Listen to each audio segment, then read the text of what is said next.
Ganitong fried chicken ang gusto ko, sobrang simple lang. Mayroon na ako ditong tubig. Lagyan ko na ng asin. Maglagay na rin ako ng sibuyas at bawang. Isunod ko na rin ilagay yung dahon ng laurel, paminta, at lagyan ko na rin ng tanglad. At pakuluin, pagkakulo, ilagay ko na rin yung ating chicken, bali quarter legs at may 2 drumstick. Pakuluan ko lang hanggang sa maluto.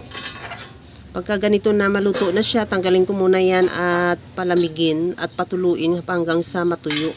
Saka ko siya iprito. Nagpainit na rin ako ng mantika at siguraduhin mo lang mainit at pagkatapos yan, ilagay mo na sa salo medium heat para hindi agad masunog yung manok. At siguraduhin mo lang na hindi siya masunog, kagaya lang nito.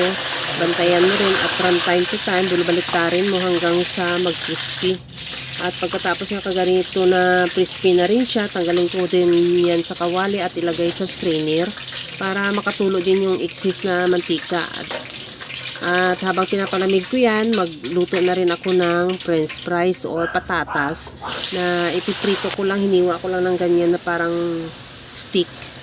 At pagkatapos yan, antayin na lang maluto. Pagkaluto, tanggalin ko na rin yan sa kawali at ilagay sa strainer din para makatulo yung excess na mantika. At ilagay ko na rin yan sa serving plate.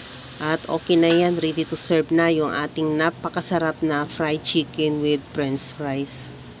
Kaya mga kalasa, kung nagustuhan mo yung ating video, please like na lang at pakishare na rin sa inyong mga friends. At kung bago ka pa lang sa aking channel, subscribe na at i-click mo na rin ang bell button para sa mga notification. Okay na to, ready to serve na.